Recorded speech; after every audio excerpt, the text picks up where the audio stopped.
আমাদের কালেমায় আমরা কি পড়ে মুসলমান হই, বা আমরা কোন কালেমা কিভাবে পড়ি? আপনারা মুখস্থ আছে, আপনাদের মুখস্থ থাকার কথা। বলেন লা ইলাহা ইল্লাল্লাহ। আমি যদি লা ইলাহা ইল্লাল্লাহ পর্যন্ত পড়ি তো আমি মুসলমান হয়ে যাব? তাই লা ইলাহা ইল্লাল্লাহর পরে আর কি আছে? মুহাম্মাদুর রাসূলুল্লাহ সাল্লাল্লাহু আলাইহি ওয়াসাল্লাম। আচ্ছা, দুইটা একসাথে পড়লে তখন আপনি কি? মুসলমান।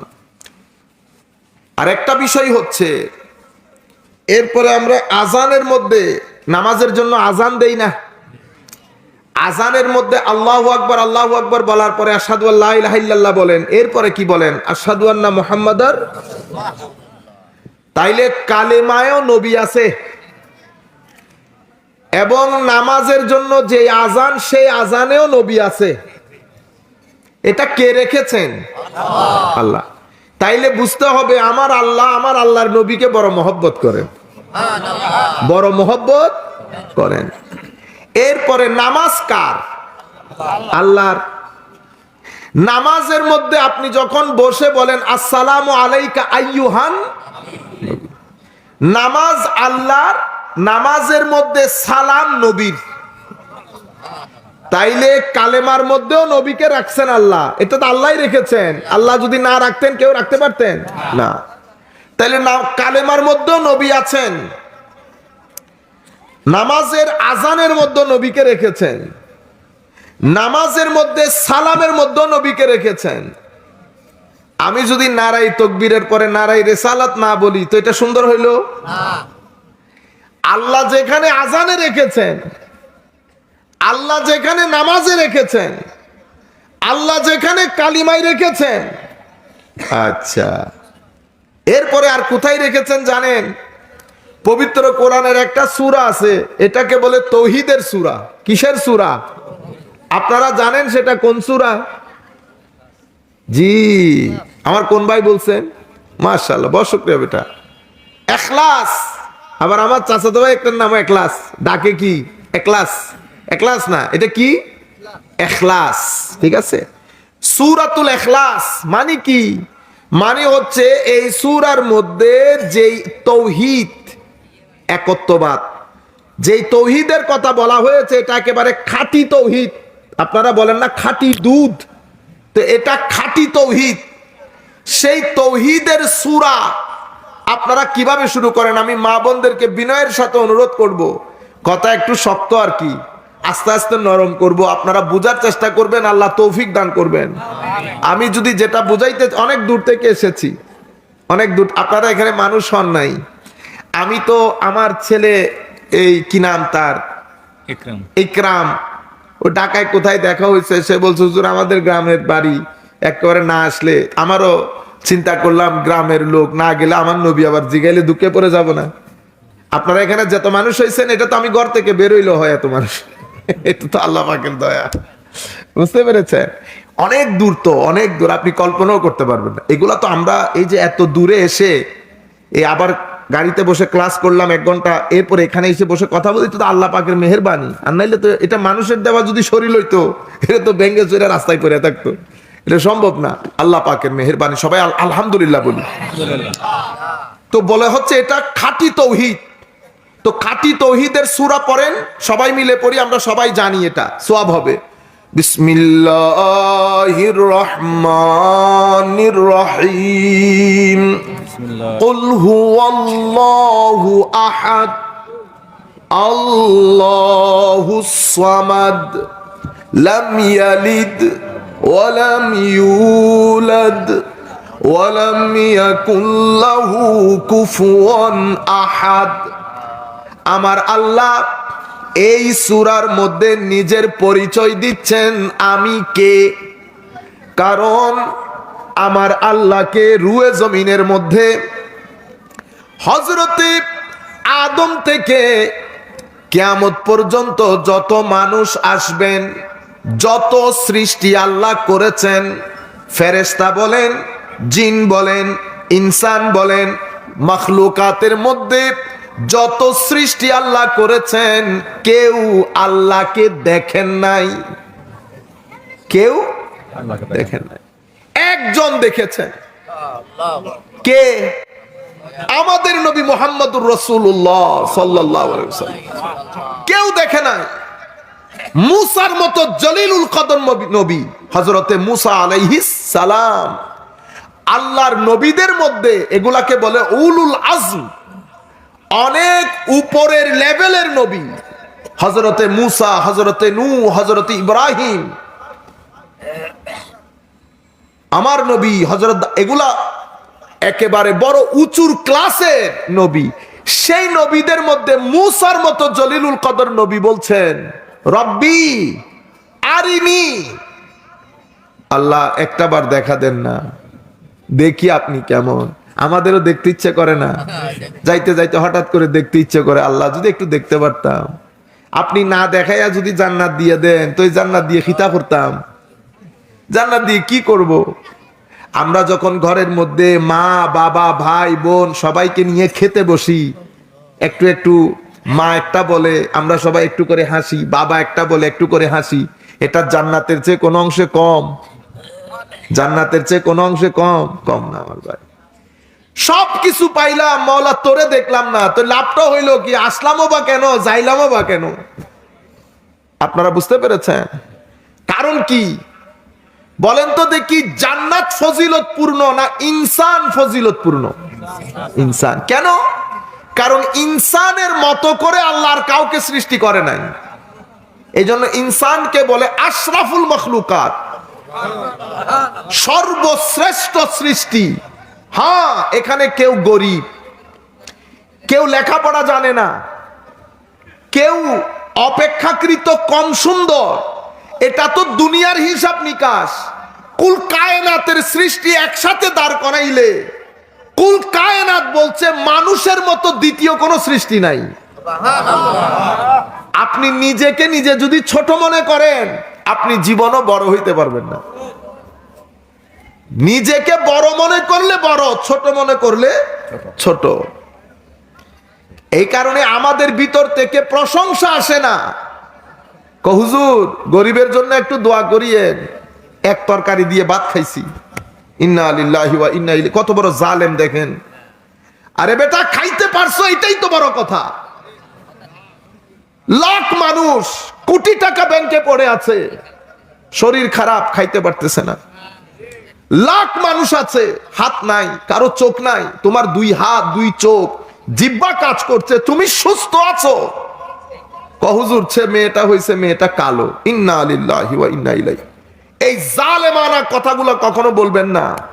আমাদের গ্রামের মধ্যে জিনিসগুলো আস্তে আস্তে উঠে যাচ্ছে, আল্লাহ পাকের মেহেরবানি। ও ঘরে মেয়ে না থাকলে ঘরে রহমত থাকেনি? ঘরে যদি মেয়ে না থাকে, আমারও একটা মেয়ে আছে 7 বছরের, বেটা আপনারা কাটশিট করে লাগাইন না ভাই এগুলা, ঠিক আছে? আমি আমার মেয়েকে আমার মনে ঘন্টা 10 ঘন্টা যদি না দেখি, আমার ভিতরের জগতে তুফান তৈরি হয়। আমি একটু করে ওর আওয়াজটা শুনতে হয়। আমার নবী কি বলেছে জানেন? আমার নবী সাল্লাল্লাহু আলাইহি ওয়াসাল্লাম ইরশাদ করেছেন, যার একটা মেয়ে লেখাপড়া করিয়েছে, ভার করে নাই, মহব্বত করেছে, লেখাপড়া করিয়ে যতদূর সম্ভব শিখিয়েছে, তরবিয়ত দিয়েছে, বিয়ে দিয়েছে, খাইয়েছে, পড়িয়েছে, এই এক মেয়ে কাল কিয়ামতের ময়দানে জাহান্নাম এবং মা বাবার মাঝখানে দেওয়ালের মতো দাঁড়িয়ে যাবে। আরেক হাদিসে 2 মেয়ে, আরেক হাদিসে আমার নবী বলেছেন যার 3 মেয়ে হয়েছে।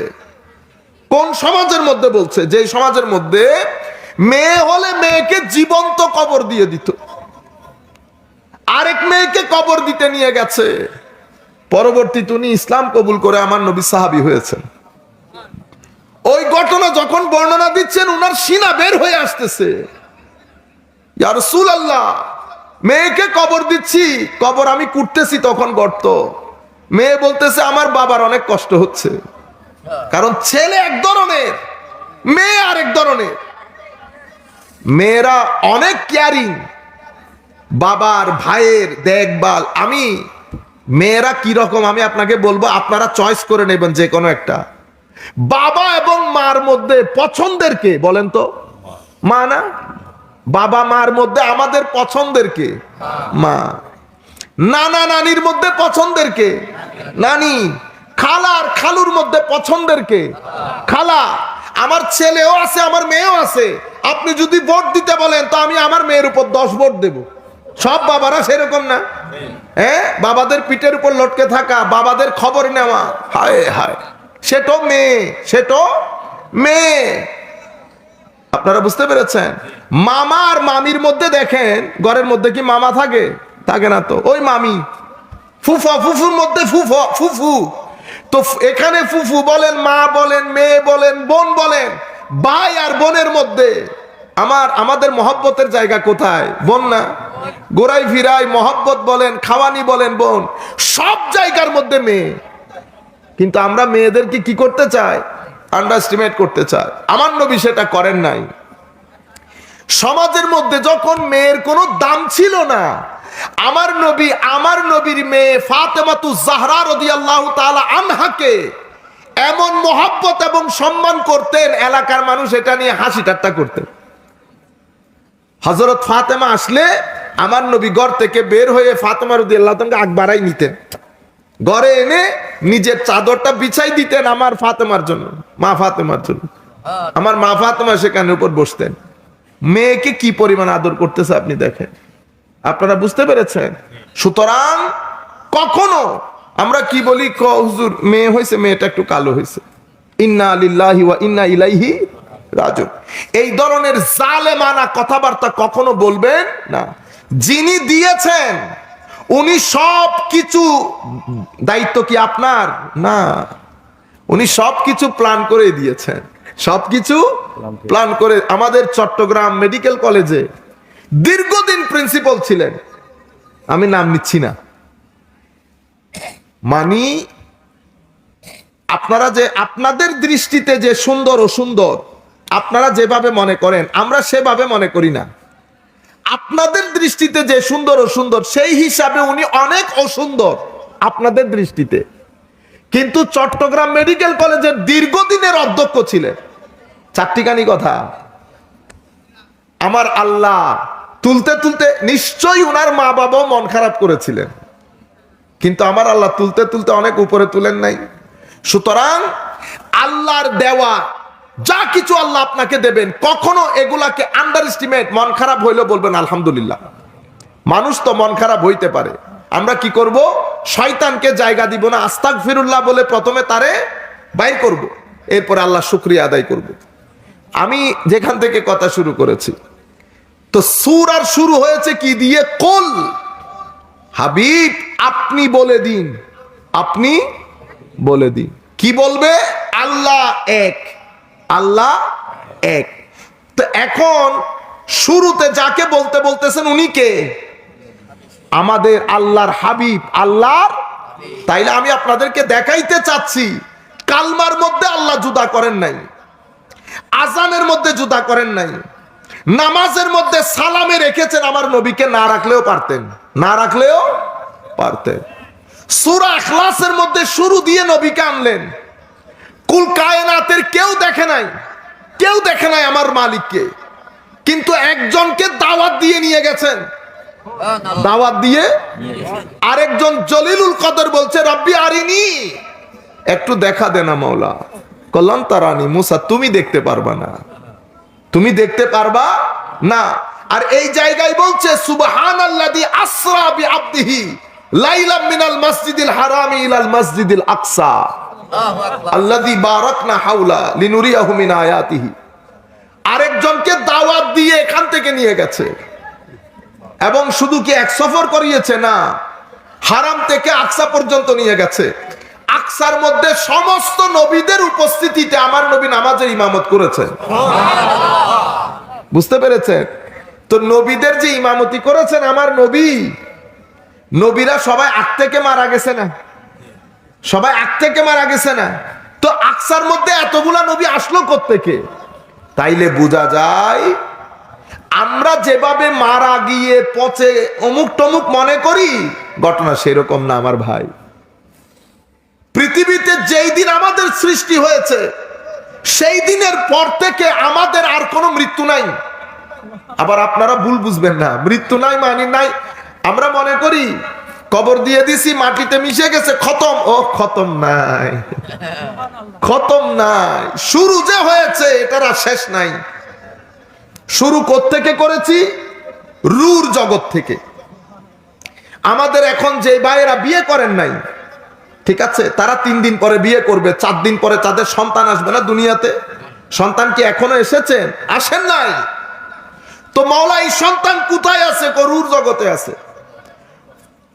রূর জগৎ থেকে সফর করে মায়ের পেটে আসবে। হায় হায়, আমার ছেলেরা কখনো বেটা আয়না ধরে দাঁড়িয়ে দেখবেন আপনার শুরু মায়ের পেটে কিভাবে হয়েছে। একটা ছোট্ট পানির বিন্দু থেকে আপনার জীবন শুরু। এরপর আপনি বেড়েছেন বেড়েছেন বেড়েছেন, বাড়তে বাড়তে একটা পর্যায়ে গিয়ে হায় হায় মায়ের পেটের মধ্যে আপনি খেলাও শুরু করেছেন। আপনি কখনো চিন্তা করেছেন মায়ের পেটে আপনার খাদ্য কি ছিল? হায় হায়, কোন বন্ধু আমার, কোন আত্মীয় আমার মায়ের পেটে আমার খাদ্যের ব্যবস্থা করেছে? কে করেছে জানেন? ওই আলহামদুলিল্লাহ রব্বিল আলামিন, যিনি আমাদের রব, আমাদের প্রতিপালক, উনি মায়ের পেটে আমাদের খাদ্যের ব্যবস্থা করেছেন, খাদ্যের যোগান দিয়েছেন। কি খেয়েছেন এটা যদি বলি এখন বমি করে দিবেন, কিন্তু এটা খেয়ে আপনি জীবন ধারণ করেছেন। কখনো চিন্তা করে দেখেছেন মায়ের পেটও তো মাটির পেটের মতো, মাটির পেটকে কবর বলি, মায়ের পেটকে গর্ভ বলি, ঘটনা তো একই ঘুরে ফিরে। মাটির পেটও পেট, মার পেটও পেট। মাটির পেটকে কবর বলি, মার পেটকে কি বলি? গর্ভ। তো মার পেটে যেমন আমি শ্বাস নিয়েছি, নিচে নিয়েছি না? কখনো চিন্তা করে দেখেছেন মাওলা এই পেটের ভিতরে শ্বাস কেমনে নিতাম? একটা সামান্য ঘরের মধ্যে দরজা জানালা বন্ধ করে দিলে ঘন্টাখানেক পরে দম বন্ধ হয়ে আসে না? এত বড় করে, অথচ মার ছোট্ট পেটে আমি সন্তান শ্বাস নিচ্ছি 1-2 দিন না তো ভাই, দীর্ঘ 5 থেকে 6 মাস পর্যন্ত শ্বাস নিচ্ছি। কিভাবে নিলাম? কে দিল আমাকে এই অক্সিজেন? এর পরবর্তীতে খাদ্যের যোগান, এর পরবর্তীতে মাকে অনেক সময় ধাক্কা দিয়ে ফালাইও দিছি। মায়ের পেটে মা এগুলো এনজয় করেছে। সুবহানাল্লাহ, সুবহানাল্লাহ বলেন। আজীব বিষয়। এর পরবর্তীতে আমার আল্লাহ বলছেন সুম্মাস সাবিলা ইয়াসসারা, আমি মায়ের পেট থেকে পৃথিবীতে আসার রাস্তা তোমাদের জন্য সহজ করে দিয়েছি। যেদিন আমি এসেছি পৃথিবীর জন্য আনন্দের ছিল, আমার মার জন্য সেই দিন একটা ছোট কিয়ামত ছিল। আমার মার জন্য সেই দিন ছোট কিয়ামত ছিল। যখন প্রসব বেদনা শুরু হয়, প্রত্যেক মা কামনা করে আল্লাহর দরবারে, আল্লাহ যদি এই মুহূর্তে দুনিয়া থেকে চলে যাইতে পারতাম, এই ব্যথা আমার সহ্য করতে হইতো না। বুঝতে পেরেছেন কোন মার সাথে আপনারা দাঁড়িয়ে যাচ্ছেন এখন? বেটা নিজের জীবনকে মৃত্যুর মুখোমুখি করেছে আপনাকে পৃথিবী দেখানোর জন্য। হায় হায় হায়, এবং কি বেদনা, কি ব্যথা এখানে তো দেখানো হয় না। পশ্চিমা বিশ্বের মধ্যে জামাইকে হসপিটালে নিয়ে দেখানো হয় ব্যথা কেমন। কত জামাই এই রুমের মধ্যে বেহুশ হয়ে পড়ে গেছে ব্যথা দেখে। আল্লাহ মাদেরকে এই যে এত বড় অবস্থান দিয়েছেন, মার পায়ের নিচে জান্নাত ঢুকিয়ে দিয়েছেন এমনিতেই। সুতরাং সকলের প্রতি অনুরোধ, দুনিয়া উল্টে গেলেও কখনো চোখ বড় করে মা আর বাবার দিকে তাকাবেন না বেটা, জীবনে শান্তি পাবেন। যেই ছেলে মা বাবার দিকে চোখ বড় করে তাকিয়েছে, আমি লিখে দিয়ে যাব মৃত্যুর আগে লাঞ্ছনা, গঞ্চনা, অপমান, অপদস্থ হয়ে কবরে যাইতে হবে। আপনারা মনে করেন কি এটা এমনিতে বস বিসমিল্লাহ করে আমি, এটা না বেটা, এই পারের পানি এই পারে আসতে দিবেন আল্লাহ। যা করেছেন তা ভোগ করে এখান থেকে যেতে হবে। আমি আপনাদেরকে বলছিলাম একবার এসেছেন তো আর যাওয়ার নাম নাই। মার পেট থেকে পৃথিবী, শ্বাস দিয়ে জীবনের শুরু, এই শ্বাস দিয়ে জীবনের শেষ। দুই শ্বাসের মাঝখানে আমাদের একটা সফর, এই সফরটাকে বলে হায়াতে জিন্দেগি, হায়াতুদ দুনিয়া, দুনিয়ার হায়াত। শ্বাস যেটা ত্যাগ করেছি, এটা ত্যাগ করে একটা শ্বাস মার পেট থেকে বের হয়ে নিয়েছি, ঠিক না? ওই শ্বাসের মাধ্যমে দুনিয়ার জীবনের শুরু। আরেকটা শ্বাস, হায় হায়, জানি না আল্লাহ কারটা কোন অবস্থার মধ্যে রেখেছে। আল্লাহর দরবারে দোয়া, আল্লাহ যেন ইমানের সাথে ইজ্জতের সাথে নিয়ে যায়। শ্বাস ত্যাগ করবেন, ওই ত্যাগ করে শেষ। এরপরে আপনার কবরের জীবন শুরু হবে। কবরেরটাও হায়াত, কবরেরটাও হায়াত, দুনিয়ারটাও হায়াত। এটা এক ধরনের হায়াত, ওইটা আরেক ধরনের হায়াত। ওইটা কোন ধরনের আমি তো আপনাকে ধরন বলতে পারবো না। কেন? কারণ যিনি ধরন বলার উনি আমাকে বলে যান নাই। কে? আল্লাহ এবং আল্লাহর রসুল। আল্লাহ তো আর বলবেন না, রসুলকে দিয়ে বলাবেন। আপনারা বুঝতে পেরেছেন? তাইলে মায়ের পেটেও জিন্দা ছিলাম, কবরের মধ্যেও জিন্দা থাকবো। সেই কারণে আমার নবী আমাদেরকে কি বলেছেন? কবর জিয়ারত। কি বলেছে? জিয়ারত। জিয়ারত মানে কি? সাক্ষাৎ, ভিজিট করা।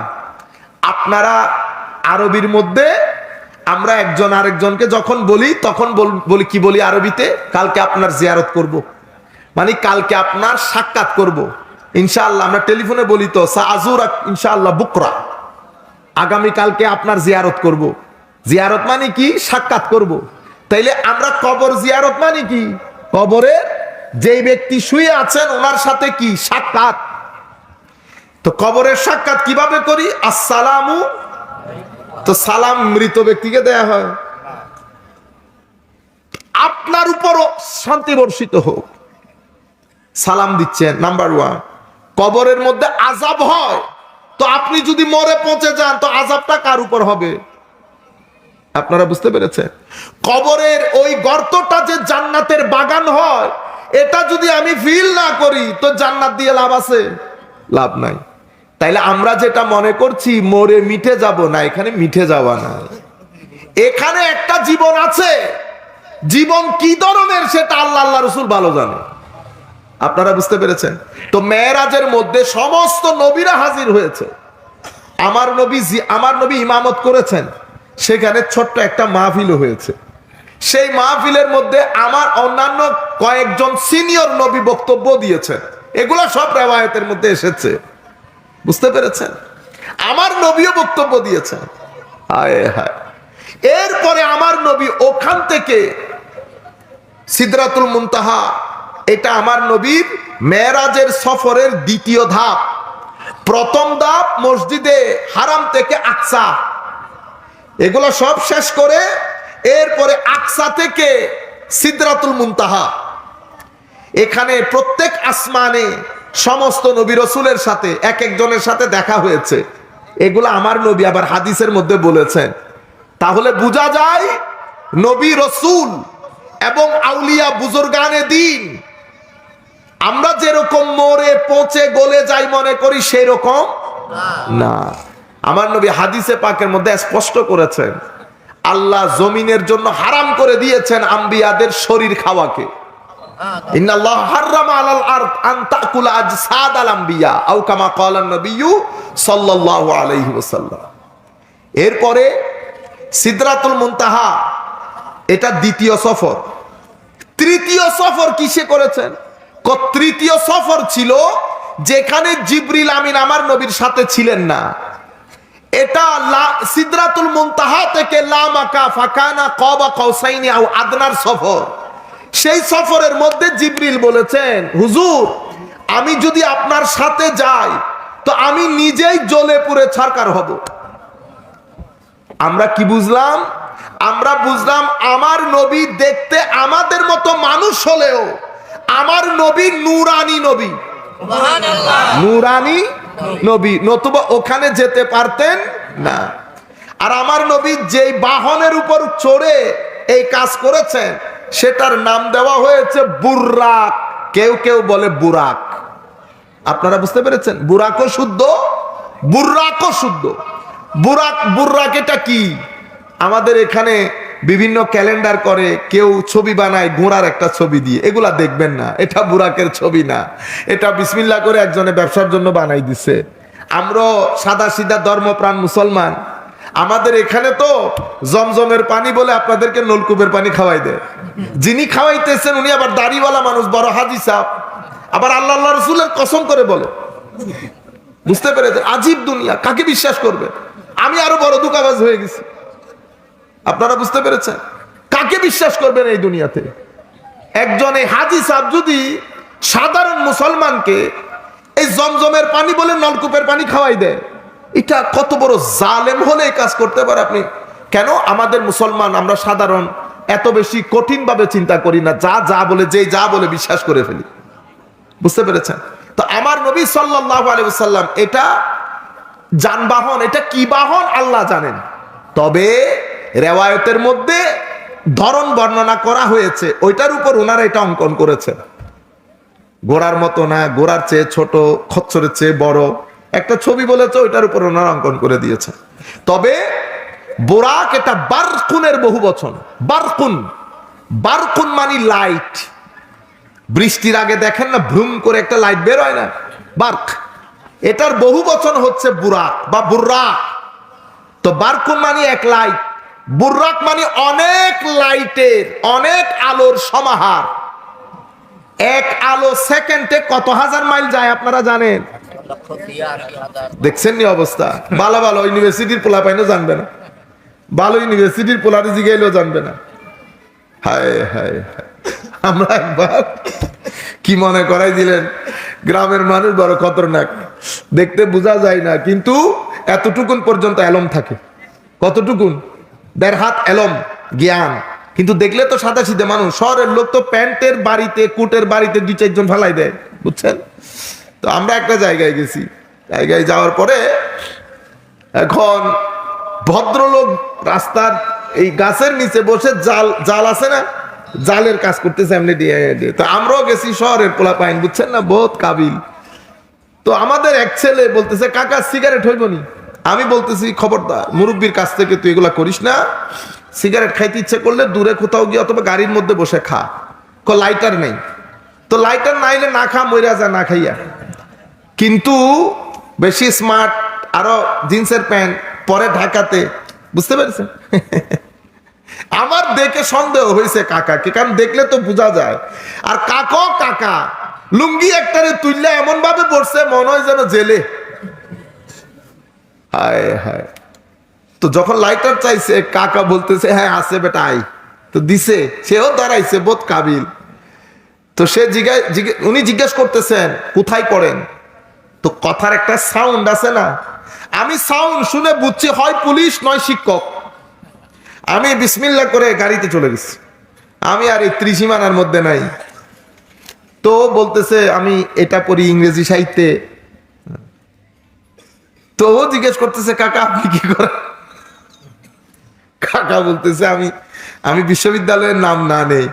কাকা বলতেছে আমি অমুক বিশ্ববিদ্যালয়ের রাজনীতি বিজ্ঞানের শিক্ষক বেটা। ও আমি গাড়ি থেকে দেখতেছি ওর প্রথমে হাত থেকে সিগারেট পড়ছে, পরে ও বেহুশ হয়ে যাওয়ার জোগাড়, কোন রকম মানে ছেড়ে দে মা পালাই বাঁচি। আইসা গাড়িতে এমনি এমনি করে আল্লাহ কিসে সেলাই করতেছে না, উনি তো ইউনিভার্সিটি প্রফেসর। তাহলে আমি তোমার বলছি না, আমাদের শহরের লোকদের একটা ঝামেলা, গ্রামের লোকদেরকে তো বোঝা যায় না। আপনারা বুঝতে পেরেছেন? তো আমি বলতেছি এই এক লাইট না, তো এক লাইটের যদি এই দূরত্ব হয়, তো যদি অনেক লাইটের উপর সফর করে, তো এবার দূরত্ব কিরকম হবে? সেই কারণে আমার নবী যেতে আসতে সময় লাগে নাই, যেতে আসতে সময় লাগে না। আচ্ছা, এরপরে এই মেরাজের মধ্যে আমার নবীকে আল্লাহ একটা গিফট করেছেন, উপহার দিয়েছেন। সেই কারণে উপহার দেওয়া আমার নবীরও সুন্নত, আমার আল্লাহরও সুন্নত। 2 টাকার হোক 10 টাকার হোক, মানুষকে কি দেওয়া।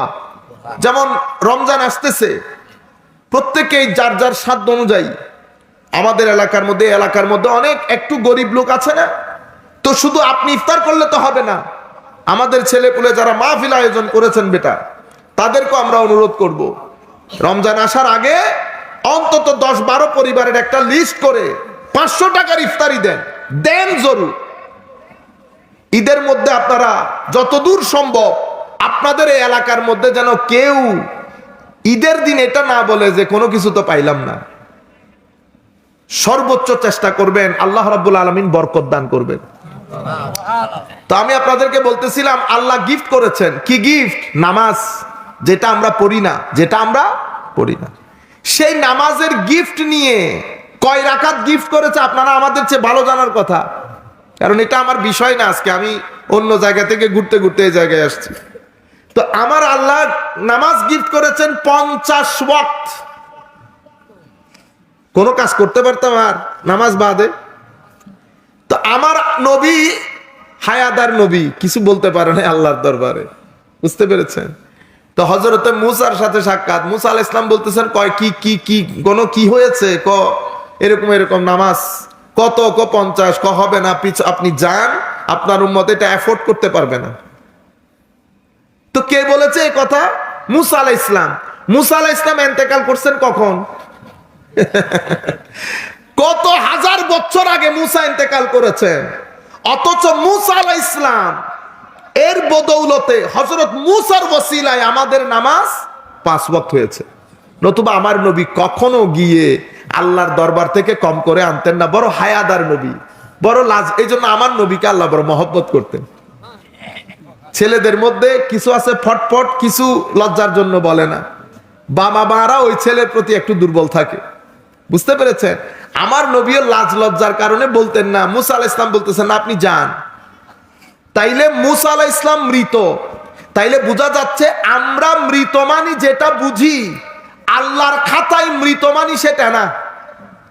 মৃত মানি হচ্ছে দুনিয়ার জীবনে আমাদের জিন্দেগি খতম, আমাদের আরেক জিন্দেগি শুরু। সেটা কোনটা? কবরের জিন্দেগি।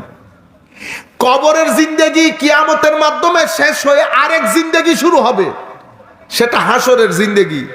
সেখানে দৌড়ানি দিব, ইয়া নফসি বলবো, ঠিক আছে? আল্লাহর কোর্টে দাঁড়াবো, আল্লাহর বিচার শুরু হবে। আল্লাহ যেন আমাদের সবাইকে হেফাজত করে। এরপরে হিসাবের পর যাদের জান্নাতে যাওয়ার জান্নাতে যাবে, আল্লাহর মর্জি, আল্লাহ যাকে অন্য জায়গায় দেওয়ার তাকে অন্য জায়গায় দেবে। এরপরে কি হবে? আমাদের জান্নাতে গেলেও চিরস্থায়ী, জাহান্নামে গেলেও। তো আপনি বলছেন আপনি মারা গেছেন, তো এটা কখন মারা গেলেন? না, মারা যাওয়ার অর্থটা আমরা বুঝতে ভুল করতেছি। মারা যাওয়ার অর্থটা আমরা বুঝতে ভুল করতেছি। আসল মৃত্যুকে, আসল মৃত ব্যক্তিকে, হায় হায় হায়, সুবহানাল্লাহ, क्या बात। আসল মৃত্যুর মাধ্যমে ব্যক্তি যেমন দুনিয়া থেকে দূরে চলে, কবরে চলে যায়, এটা মৃত্যু। আসল মৃত্যু হচ্ছে যেই ব্যক্তি নিজের কলব বাতেনে গুনাহ করতে করতে করতে ভিতরের জগৎকে অন্ধকার করে শক্ত করে ফেলেছে, আল্লাহর থেকে দূরে সরে গেছে, সেই ব্যক্তি আসল মৃত ব্যক্তি। যার ভিতর থেকে হায়া চলে গেছে, নামাজ খতম, তিলাওয়াতে কোরআন খতম, মদ্যপান, শরাব, গীবত, গালাগালি, মারামারি, আজীব জিন্দেগি, বেগাইরতপূর্ণ জিন্দেগি, এই ধরনের জিন্দেগি হয়ে গেছে। যেই ব্যক্তি এই কার্যকলাপের মাধ্যমে আল্লাহ থেকে দূরে সরে গেছে, সেই ব্যক্তি আসল মৃত ব্যক্তি। আওয়ামান কানা মাইতান ফাআহইয়াইনাহু ওয়া জাআলনা লাহু নূরা। আমার আল্লাহ বলছেন আওয়ামান কানা মাইতান ফাআহইয়াইনা, তুমি মৃত ছিলা না, আমি তোমাকে জীবিত করি নাই। আরেক রিওয়ায়াত কোরআনে পাকের আয়াতে আমার আল্লাহ কি বলছেন দেখেন। আমি ওই নবী সাল্লাল্লাহু আলাইহি ওয়াসাল্লামের কথা বলতে গিয়ে কি বলেছি? কালেমাতে নবী, আজানে নবী, নামাজে নবী, এবং শেষ পর্যন্ত সূরা ইখলাসের, সূরা তাওহীদের শুরু নবীকে দিয়ে হয়েছে। সূরা তাওহীদের শুরু নবীকে দিয়ে হয়েছে। আমার আল্লাহ প্রত্যেকটা জায়গার মধ্যে আমার নবীকে এই আন্দাজে প্রাধান্য দিয়েছেন, এই আন্দাজে প্রাধান্য দিয়েছেন। এবং মেরাজের মধ্যে একমাত্র সত্তা কুল কায়নাতের মধ্যে যে আমার নবীকে আল্লাহ মেরাজ করিয়েছেন এবং নিজে দাওয়াত দিয়ে নিয়ে গেছেন। এই সমস্ত নিয়ামত কারো নসিব হয় নাই, কারো নসিব হয় নাই। আমরা একটু দরুদ শরীফ পড়ি। আল্লাহুম্মা সাল্লি আলা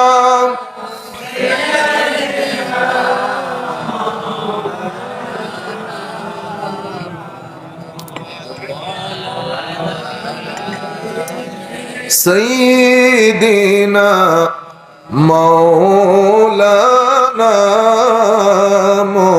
মুহাম্মদ ইয়া রাহমাতাল লিল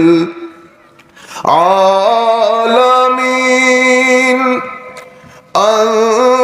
আনতা শফিউল মুযনিবিন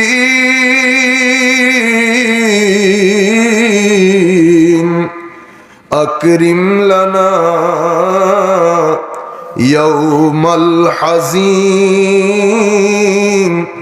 ফদলান ওয়া জুদান ওয়াল কারমি আল্লাহুম্মা সাল্লি আলা সাইয়্যিদিনা মাওলানা মুহাম্মদ ওয়া আলা আলি সাইয়্যিদিনা মাওলানা মুহাম্মদ। আমার নবী এক সাহাবীকে ডাকলেন, সাহাবী আওয়াজ দেয় নাই। কতক্ষণ পরে আল্লাহ নবীর দরবারে গেলেন। আমার নবী বলছেন, কি ব্যাপার, আমি দেখেছি শুনোনি? সাহাবী বললেন, ইয়া রাসূলুল্লাহ, আমি তো নামাজে ছিলাম। কোথায় ছিলাম? নামাজে। আমার নবী বলেছেন, নামাজে ছিলা? তো নামাজে ছিলা, কি হয়েছে? কোরআনে পাক পড়ো নাই? আমার আল্লাহ বলেন নাই রাসূল যখন ডাক দেবে তুমি অবশ্যই জবাব দিবা? নামাজের মধ্যে রাসূলের ডাকে সাড়া দিলে নামাজ ভাঙে না। কোরআনে পাকের মধ্যে আল্লাহ ইরশাদ করছেন, ইয়া আইয়ুহাল্লাযীনা আমানু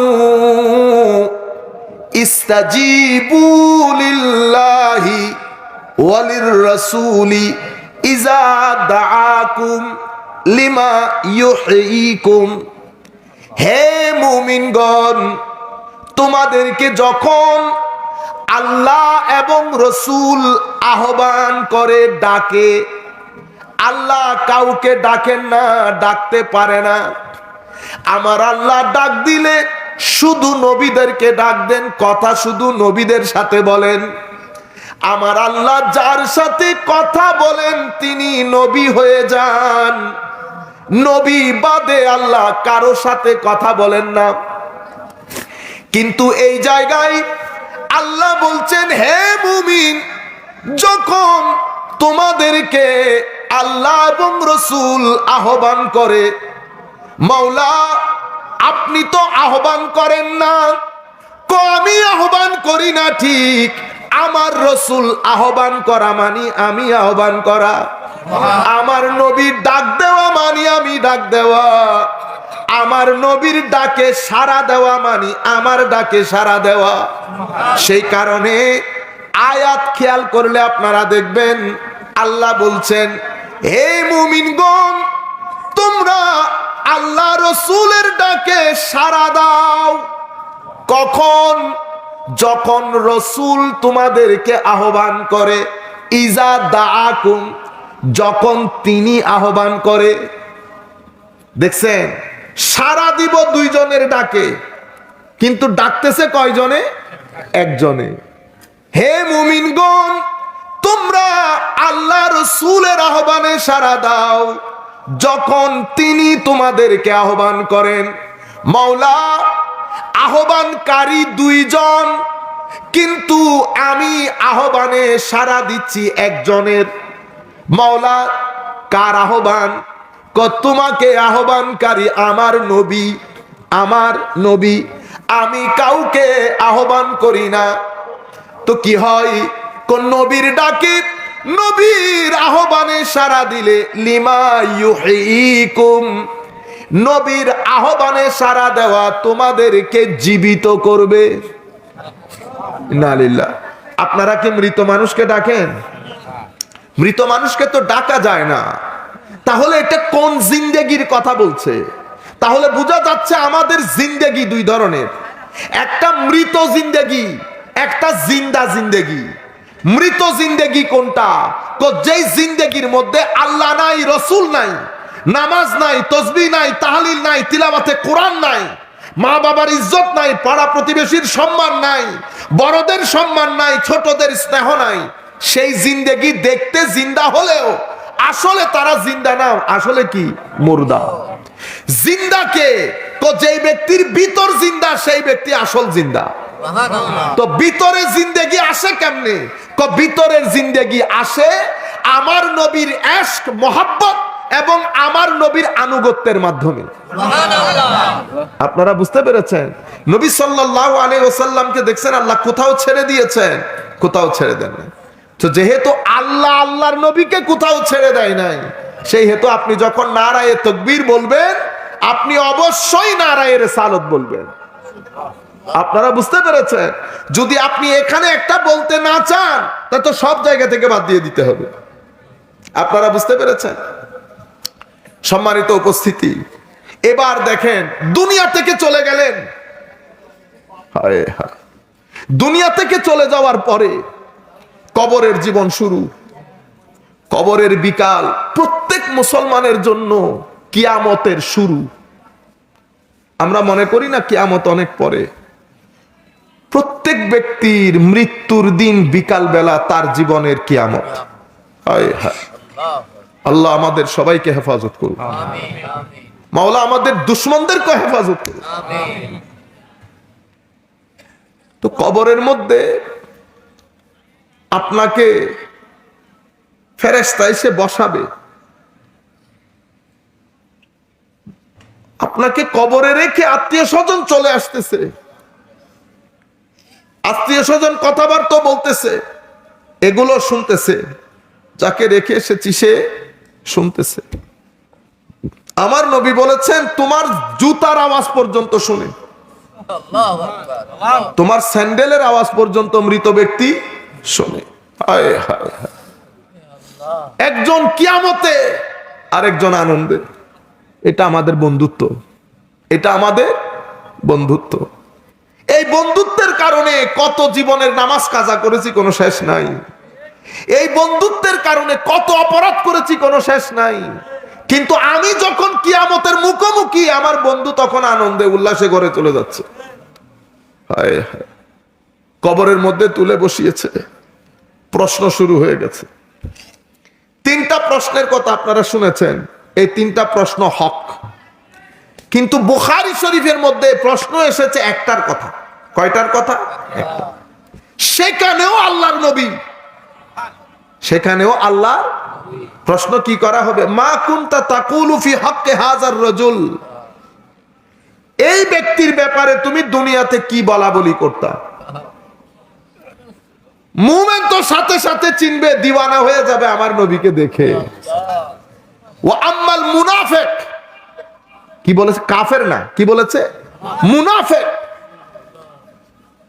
সেই বলবে বন্ধুরা যা বলেছে আমিও তা বলেছি। সেই কারণে মুসলমান, কিয়ামত পর্যন্ত যদি আপনার পুরা জিন্দেগিতে আপনি ফারায়েজে দিন, নামাজ, তাসবিহ, তাহলিল কোনো কিছু না করেন, রুয়ে জমিনের কোন মুফতি আপনাকে কাফের বলতে পারবে না। আপনি যদি আমাকে জিজ্ঞেস করেন, আমি এতটুকুন বলতে পারবো যে নামাজ না পড়লে জাহান্নামী, কিন্তু আমি এটা কখনো বলতে পারবো না যে আপনি জাহান্নামী। দুইটা দুই কথা। আপনারা বুঝতে পেরেছেন? নামাজ না পড়লে এই শাস্তি, কিন্তু আপনাকে আল্লাহ শাস্তি দেবে এটা আমি বলতে পারবো না। তখন আমার আল্লাহ বলে উঠবে না বেটা তুই কে? হাদিসে পাকের মধ্যে ইমাম ইবনে কাসির অসংখ্য রিওয়ায়াত এনেছে। তিন বন্ধু, এক বন্ধু অনেক বনি ইসরাইলের কথা বলছে, এক বন্ধু অনেক আল্লাহওয়ালা, আরেক বন্ধু নামাজ দোয়া পড়ে না। একদিন কথায় কথায় আল্লাহওয়ালা বন্ধু ওই বন্ধুকে বলে দিয়েছে তোকে আল্লাহ ক্ষমা করবে না। হায় হায়, এই কথা বলার দের আমার আল্লাহ ফেরেশতা পাঠিয়ে দিলেন, তারে জিগা তারে কে বলেছে আমি তাকে ক্ষমা করব না।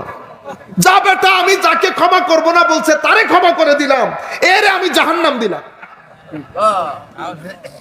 আপনারা বুঝতে পেরেছেন কে কোন কাজে আটকে যাবে, কে কোন কাজে পার পেয়ে যাবে কেউ জানে না। কখনো কাউকে ছোট মনে করবেন না। আমরা কাউকে ঘৃণা করতে পারবো না।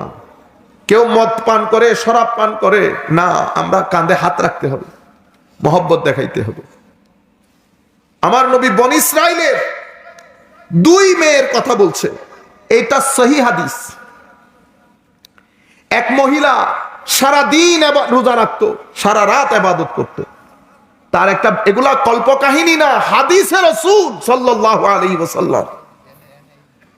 ওই মহিলা, তার একটা বিড়াল ছিল, সেই বিড়ালকে বাইরেও যেতে দিত না, বেঁধে রাখতো, খাওয়ানো দিত না। না খেয়ে উপসে বিড়াল মারা গেছে।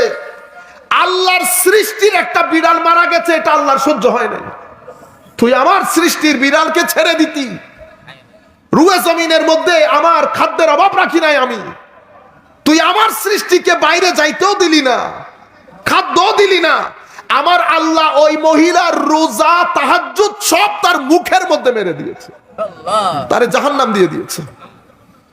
আরেক মেয়ে, খারাপ মেয়ে, খারাপ কাজ করে আসার সময় রাস্তার মাঝখানে দেখে একটা কুকুর তৃষ্ণায় জিহ্বা বের করে দিয়েছে। মহিলা ভিতরে দয়া এসেছে, কূপের মধ্যে নিজের কাপড় ভিজিয়ে ওই কুকুরকে পানি পান করিয়েছে। শুধু এতটুকুন কাজের মধ্যে আমার আল্লাহ তাকে জান্নাত দিয়ে দিয়েছে। ও ভাই, জান্নাত আল্লাহ যাকে মর্জি দেবে। কোন মায়ের ছেলে আল্লাহর দরবারে, আমি আল্লাহর দরবারে দাঁড়াইতে পারবো, আমি নামাজ বহুত বেশি পড়ছি, হুজুর আমি বহুত ওয়াজ করতাম, আল্লাহ আমি বহুত, আমার আল্লাহর 1 সেকেন্ডের নিয়ামত আপনার পুরা জিন্দেগির ইবাদত। আমার আল্লাহর 1 সেকেন্ডের নিয়ামত আপনার পুরা জিন্দেগির ইবাদত। কাকে কোন কাজে কোন অবস্থায় ক্ষমা করে দেয়। মেরাজের রজনী আমার আল্লাহ জিবরিলের মাধ্যমে আমার নবীকে ঘুরিয়ে ঘুরিয়ে দেখাচ্ছেন, কিয়া বাত, কি বন্ধুত্ব দেখেন। আমার নবী দেখলেন জান্নাতের মধ্যে এক ব্যক্তি আরামসে দেদারসে ঘুরতেছে। আমার নবী জিজ্ঞেস করলেন, জিবরিল কি ব্যাপার, একেবারে এরকম চরকির মতো, কি আনন্দ, কি কাজ করেছে সে। হযরতে জিবরিল বললেন, হুজুর দুনিয়াতে মানুষের চলাচলের রাস্তায় তার একটা কাঁটাদার গাছ ছিল। এটা কোনো বড় কিছু না, শুধু উনি মানুষের চিন্তা করে, মানুষের কষ্ট হবে এই চিন্তা করে উনি গাছটা কেটে ফেলেছেন। আল্লাহ শুধু এই কাজের কারণে তাকে জান্নাত দিয়ে দিয়েছে। আমার নবী বলছেন, লাকাদ রাআইতু রাজুলান ইয়াতাকাল্লাবু ফিল জান্নাতি ফি শাজারাতিন কাতআহা মিন যাহরিত তারিক আও কামা ক্বালা নবী সাল্লাল্লাহু আলাইহি ওয়াসাল্লাম। আমার আল্লাহ হাদিসে কুদসির মধ্যে বলছেন, সেই ব্যক্তি আমার বড় প্রিয় যেই ব্যক্তি আমার পরিবারকে সহযোগিতা করে, মহব্বত করে। আল্লাহর পরিবারকে আমার সৃষ্টি জগৎ, আমার সৃষ্টি। আল্লাহর যারা ওলি হয়ে যায় তারা আল্লাহর সৃষ্টি জগতের ক্ষুদ্রাতি ক্ষুদ্র জিনিসকে খেয়াল করে। মাওলায়ে রুম নাম শুনেছেন আপনারা, জালালউদ্দিন রুমি, মাওলায়ে রুম রাদিয়াল্লাহু আনহু যখন বেলায়েতের মহাসমুদ্র পেয়ে গেছে, একদিন ছেলেদেরকে পড়াই আসার সময় ঘরে ঢুকবে, রাস্তার মধ্যে এক কুকুর ঘুমাচ্ছে। হায় হায়, হুজুর ওখানে দাঁড়িয়ে আছে। 1 minute, 2 minute, 10 minute, 20 minute, 30 minute পিছন থেকে ছাত্র দেখতেছে হুজুর দাঁড়িয়ে আছে। হুজুর দাঁড়িয়ে আছেন কেন? কবেটা একটা কুকুর ঘুমাইতেছে। ছাত্র মনে করছে হুজুর কিছু করতেছে না, ছাত্র চেষ্টা করছে কুকুরটাকে দৌড়াইতে, হুজুর হাত ধরে ফেলছে, না সে ঘুমাই নে, তার ঘুম শেষ হলে আমি যেতে পারবো। আল্লাহর সৃষ্টি জগৎকে, আল্লাহর ওলিরা, এটা সাধারণ আমাদের পক্ষে সম্ভব? এই কাজ কোনোদিন সম্ভব না। তো ইনারা আল্লাহর সৃষ্টি জগৎকে যত সহযোগিতা করেছেন, আল্লাহ তাদের মাকাম ও মর্তবাকেও এরকম উপরে তুলেছেন। মনে রাখবেন, জিন্দেগিতে নামাজ পড়ে নাই, মদ শরাব সবকিছু খেয়েছে, আমি তাকে জাহান্নামী বলতে পারবো না। আমি এতটুকুন বলতে পারবো, মদ শরাব খাইস না, এগুলা হারাম, এগুলা খাইলে জাহান্নামে যাইতে হয়। তো উনি কি জাহান্নামে যাবে, ওইটা তো ভাই আমি বলতে পারবো না। কিয়ামতের ময়দানে আপনি আমারে না বুজুর্গ মনে করতেছেন? হায়, আল্লাহর দরবারে আমি বুজুর্গ না বুজুর্গ, এটা আপনিও জানেন না, আমিও জানি না। বনি ইসরাইলের এক ব্যক্তি 99টা কতল করেছে, এগুলো হাদিসে সহিহ, সবাই জানে, মাদ্রাসার বারান্দা দিয়ে যারা হেঁটেছে তারাও জানে 99টা কতল করেছে। হঠাৎ করে তার ভিতরে হয় না গ্যাস্ট্রিক বেড়ে গেলে যেরকম লাগে, ইয়া আল্লাহ কি করলাম, দুনিয়া থেকে যদি আজকে চলে যায়। তখন সে ঘুরতে, তওবার টেন্ডেন্সি চলে আসছে। তো তওবা এটাকে কি বলে? লজ্জা করতেছে, ভিতর থেকে অস্বস্তি, অস্থিরতা, হায় হায় চলে গেলে কি হবে, এটাকে তওবার শুরু, তওবার শুরু। উনি এক আলেমের কাছে গেলেন। আমাদের দেশের আলেমরা গরম হয় না বেশি, ফতোয়া দিয়ে দেয়, এই জাহান্নামী, এই জান্নাতি, এই অমুক করছে, এই সমুক করছে। এই জন্য আলেম এক ধরনের কথা বলে, সুফি আরেক ধরনের কথা বলে। আলেমের কথায় অহংকার থাকে, সুফির কথায় মহব্বত থাকে। আলেমের কথায় ফতোয়া থাকে, সুফির কথায় হিকমত থাকে। দুইজন দুই ধরনের। আলেমের কাছে বসলে চরিত্রের পরিবর্তন হয় না, সুফির কাছে বসলে ভিতর বাহির পরিষ্কার হয়ে যায়। আলেমের সারা দিনের কথা চোখের পানি আসে না, সুফিরকে দেখলে চোখের পানি আসে। একজনের সিনাবর্তী জ্ঞান থাকে, আর সুফির সিনাতে আল্লাহ থাকে। 99টা যখন বলেছে হুজুর আমি তো 99টা কতল করেছি, হাল্লি মিন তওবা, আমার তওবা কবুল হবে? তো মাথা ঠিক আছে তোমার? 99টা হত্যা করার পরে তওবা না, তোমার কোনো তওবা নাই। যেমন এই হদ ক্রস করে ফেলছে, কারণ তোমার তওবা নাই। এই কথা বলতে পারবেন হয় আল্লাহ কোরআনে, নয় রাসূলুল্লাহ হাদিসে। এই দুইজন বাদে তওবা নাই, এই কথা কেউ বলতে পারবে না। আপনারা বুঝতে পেরেছেন? আমার নবীও বলবেন কার কাছ থেকে? আল্লাহর কাছ থেকে। বলতে তো তওবা যেহেতু নাই, তো আপনারাও দেই 100 পড়ে যাক। তো তারেও হত্যা করছে। হত্যা করার পরে এক আল্লাহ ওয়ালার দরবারে গেছে, হুজুর পুরা ঘটনা খুলে বলছে।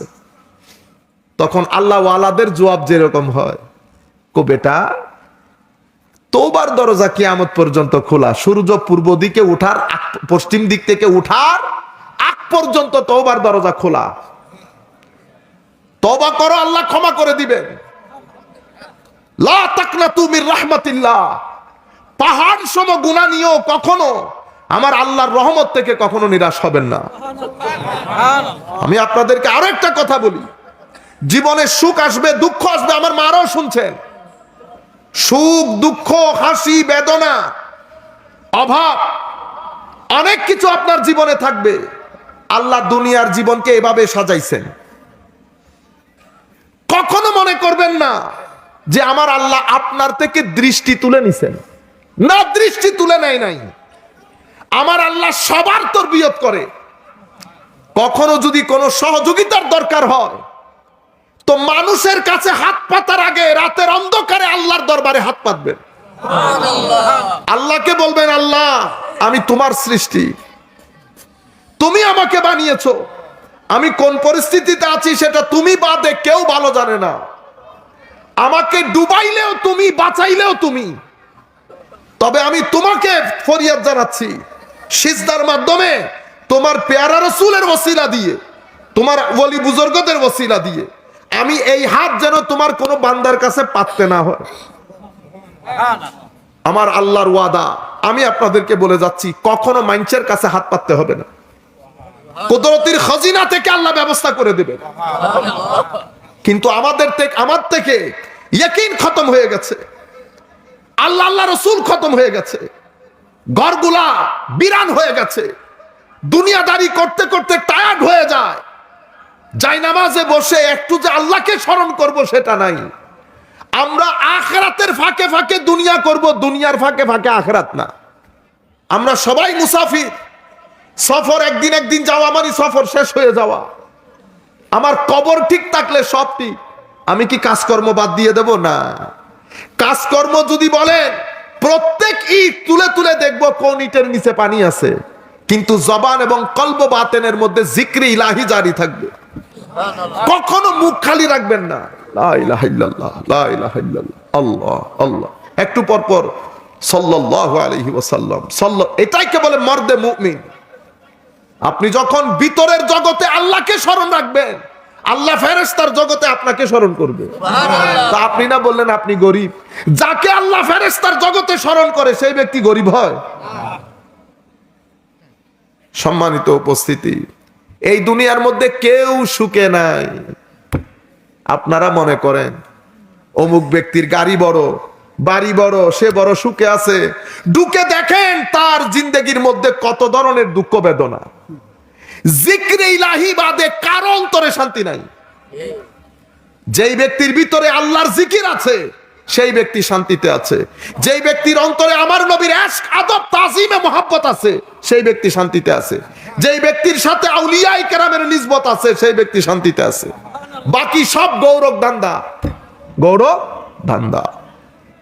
তো তখন বলেছে, বেটা তবে তুমি তোমার গ্রামে ফেরত যাইও না।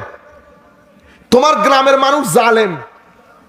তুমি গ্রামে গেলে তওবার উপর অটুট থাকতে পারবে না, তোমার তওবা ভেঙে ফেলবে, মারামারি করবে ওখানে।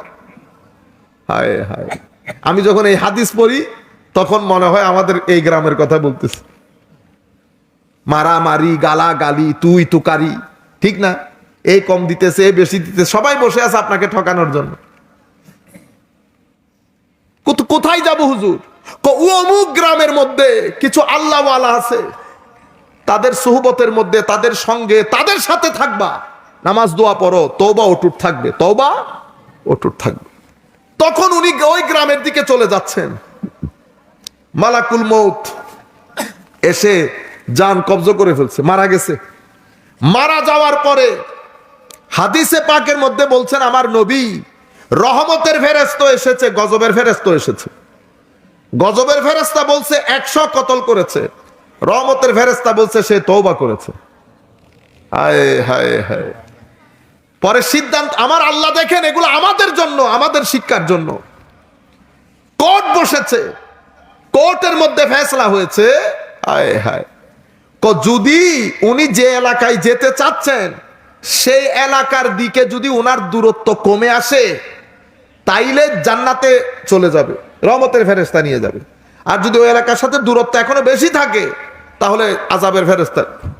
আমার আল্লাহ জমিনকে হুকুম করলেন, জমিন ওই দিক থেকে সংকুচিত হয়ে যাও, আমার বান্দা যেন তওবা কবুল হয়ে যায়। এরপরও আমরা অমুক অমুক হয়ে গেছে, অমুক সমুক হয়ে গেছে। ইন্না লিল্লাহি ওয়া ইন্না ইলাইহি। আমি কথা যেটা আপনাদেরকে বুঝাতে চাচ্ছি, আমলের মধ্যে হেরফের হলে কেউ বলতে পারবে না আপনি জাহান্নামী। কিন্তু শানে রাসালাতে আমার নবীর ক্ষেত্রে যদি বিন্দু পরিমাণ বেয়াদবি হয় তো জাহান্নামের কুকুরে পরিণত হবে, এটাতে কোনো সন্দেহ নাই, এটাতে কোনো সন্দেহ। আমার নবীর সাথে বিন্দু পরিমাণ বেয়াদবি করে আমার আল্লাহ কোরআনের সূরা নাজিল করেছে, তারে 10 ধরনের তার সমালোচনা করে শেষে বলেছে, হুজুর হাবিব মন খারাপ করবেন না যে আপনাকে এই কথা বলেছে, তার কোনো পিতৃ পরিচয় নাই। বান্দার সাথে আমার আল্লাহ এভাবে কথা বলেন। এখানে দেখেন বান্দাদেরকে কিভাবে ক্ষমা করেছেন। কিন্তু এই জায়গার মধ্যে সিম্পল বিন্দু পরিমাণ বেয়াদবি হয়েছে, আমার আল্লাহ কোরআনের আয়াত নাজিল করে দিয়েছে, তাব্বাত ইয়াদা আবি লাহাব, আবু লাহাব ধ্বংস হয়ে যা তুই।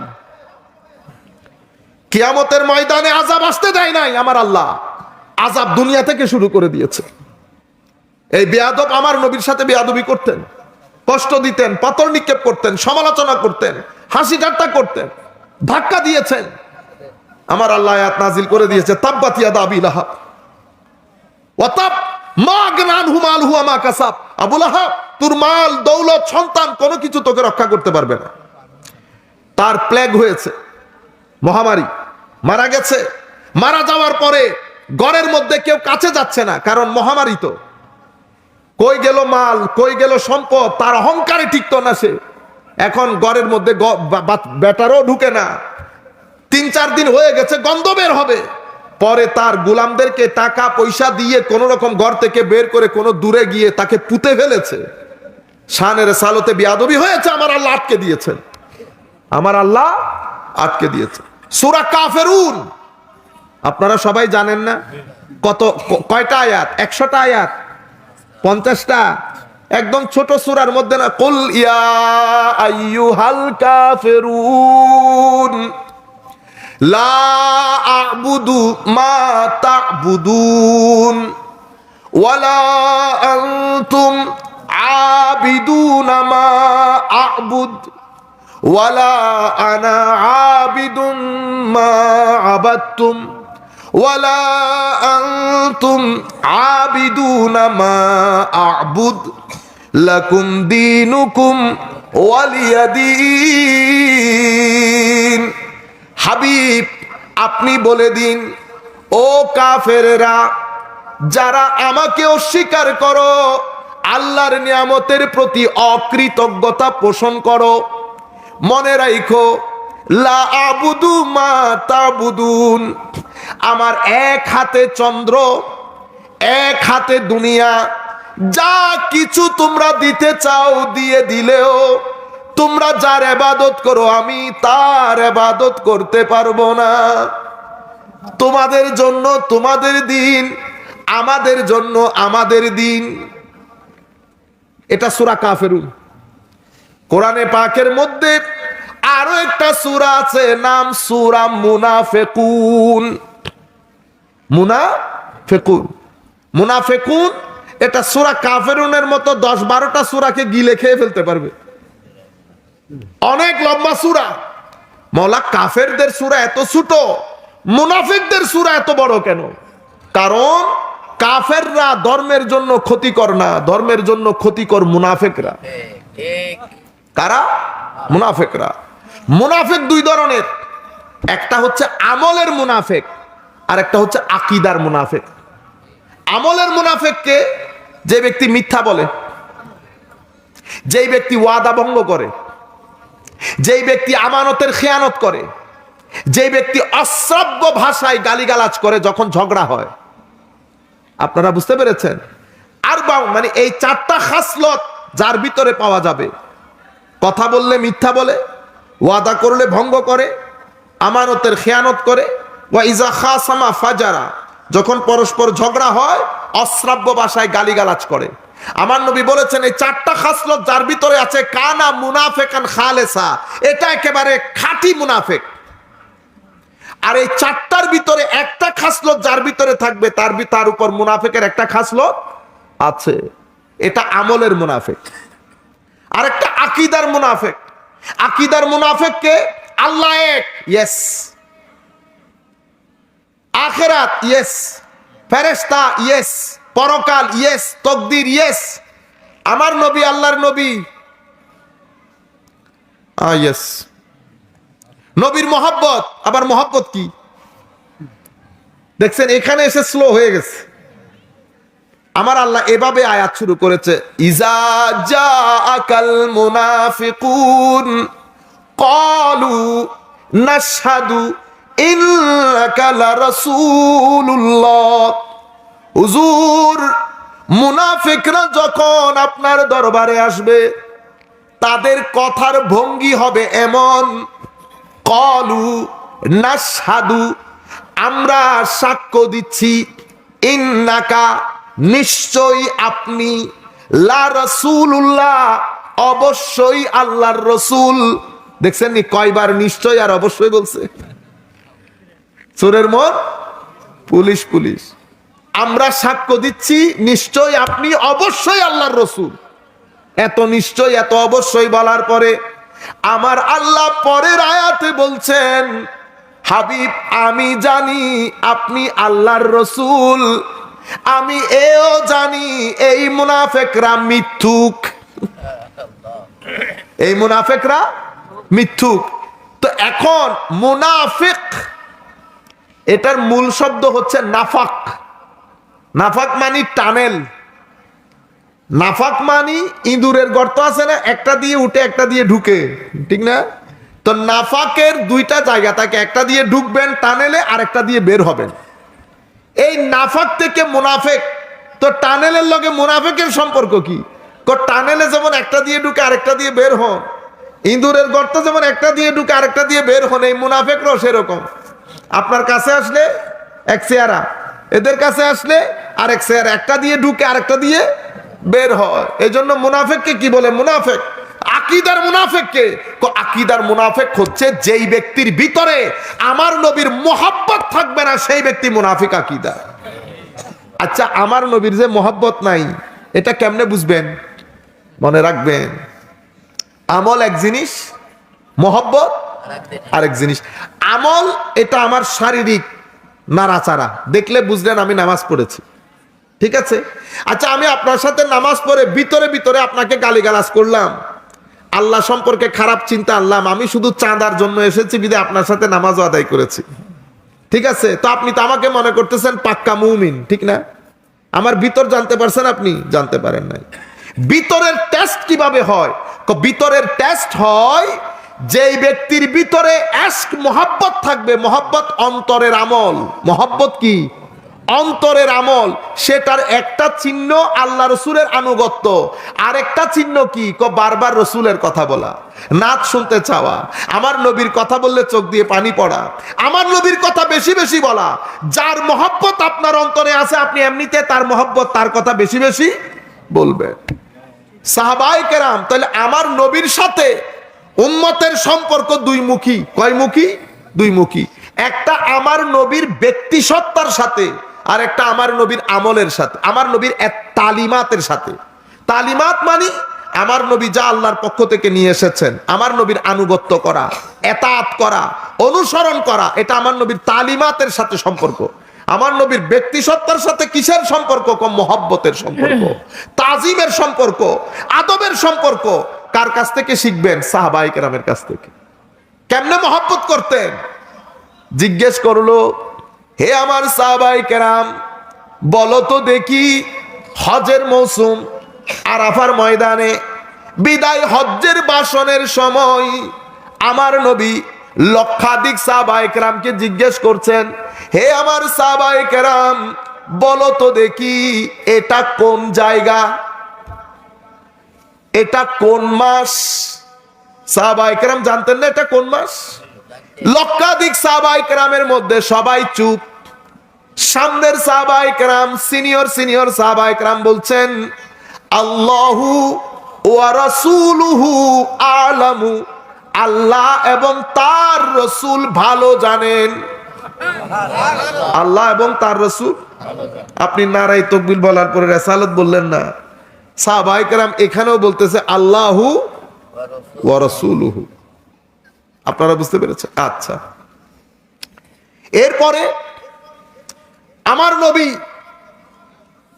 মসজিদে নববীর মধ্যে জিজ্ঞেস করতেছেন সবাইকে, তোমরা আমার জ্ঞান নিয়ে কথাবার্তা বলো, আসো সবাই যার যা মন চাই প্রশ্ন করো, সালুনি আম্মা শিতুম। আমার নবী উত্তর দিচ্ছেন, ফজর, জোহর, আসর, মাগরিব, সূর্য ডুবে গেছে। সাহাবায়ে কেরাম বলছে, সেই দিন সৃষ্টির শুরু থেকে শেষ পর্যন্ত সবাই যা প্রশ্ন করেছে আমার নবী উত্তর দিয়েছেন। সুবহানাল্লাহ বলে। আমার নবী যখন জ্ঞানের এই তরঙ্গের মধ্যে, এলমের এই তরঙ্গের মধ্যে ফারুক আজম দাঁড়িয়ে গেলেন, হাঁটু গেড়ে আমার নবীর দরবারে বসলেন। আমার নবীকে বললেন, বি আবি আনতা ওয়া উম্মি ইয়া রাসূলুল্লাহ, হুজুর ফারুকের মা বাবা আপনার কদমে কুরবান। সুবহানাল্লাহ। আপনি মহব্বতটা দেখতেছেন, বি আবি আনতা ওয়া উম্মি ইয়া রাসূলুল্লাহ। তো আমি মহব্বত কার কাছ থেকে শিখবো?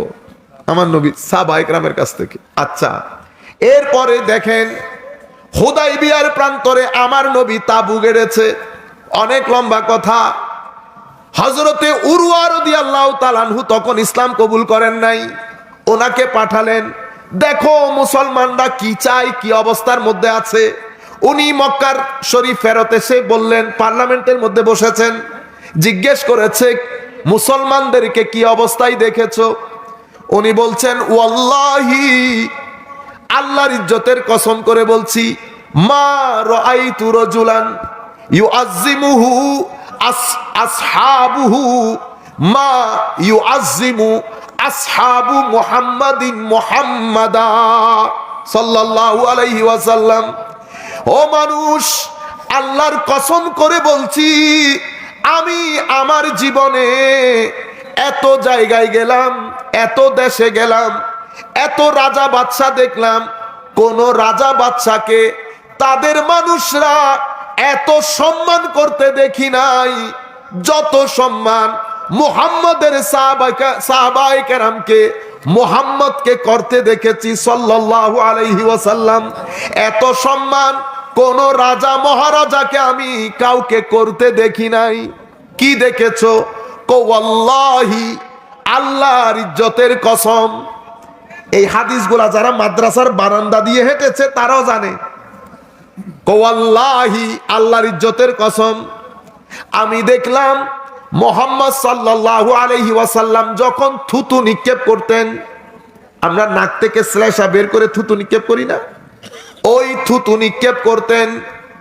এই থুতু এই সাহাবায়ে কেরাম হাতের মধ্যে নিয়ে মালিশ করে মুখে বুকে লাগাতেন। চিন্তা করতে পারবে? এশক বাদে, কারো এশকের মধ্যে ফানা হয়ে যাওয়া বাদে এই কাজগুলো সম্ভব। আর কি দেখলাম? কমই দেখলাম লক্ষাধিক সাহাবায়ে কেরাম আমার ওই নবীর সামনে বসা। নবী যখন কথা বলেন কেউ নবীর দিকে চোখ তোলে তাকায় না, সবাই সম্মানের জন্য নিচের দিকে তাকিয়ে থাকে। নবী যখন ওযু করে, ওযুর ব্যবহৃত পানি নেওয়ার জন্য সাহাবীরা একজনের সাথে একজন দৌড়াদৌড়ি করে। কেউ যদি ওযুর পানি নিতে না পারে, তো যার হাতে নবীর ব্যবহৃত ওযুর পানি লেগেছে তার হাত থেকে একটু মসা করার জন্য ওই সাহাবীর পেছনে আরো 200-400 সাহাবী পিছনে পিছনে দৌড়াইতেছে। আমার নবী উম্মু সালামার ঘরে শুয়ে আছেন, অনেক গরম, গরমে আমার নবীর শরীর মুবারক থেকে চিনচিন করে ঘাম পড়ছিল। উম্মু সালামা শিশি নিয়ে এসে চেষ্টা করছিলেন ঘামগুলা আমার নবীর ওই শিশির মধ্যে পোড়াতে। আওয়াজ হচ্ছিল বিদায় আমার নবীর চোখ খুলে গেছে। জিজ্ঞেস করলেন, উম্মু সালামা কি করছো? ও হুজুর, আপনার ঘাম মুবারক গুলা শিশিতে ভরছি। কেন? বিভিন্ন অনুষ্ঠানে বাচ্চাদেরকে আতর হিসেবে দিয়ে দেব। আমার নবীর চুল মুবারক কাটার জন্য আসছে। সাহাবায়ে কেরাম আমার নবীর চতুর্পার্শ্বে তাওয়াফ শুরু করেছে। ফাআতাফা বিহি আসহাবুহু, ওইটা কাবা শরীফের তাওয়াফ না, মানে চতুর্দিকে ঘুরছে আর কি। সাহাবায়ে কেরাম জালের মতো করে হাত বিছিয়ে দিয়েছে যেন আমার নবীর চুল মুবারক মাটিতে না পড়ে, কারো না কারো হাতে পড়ে। এবং এগুলো সব বুখারী মুসলিম শরীফের রাওয়ায়াত।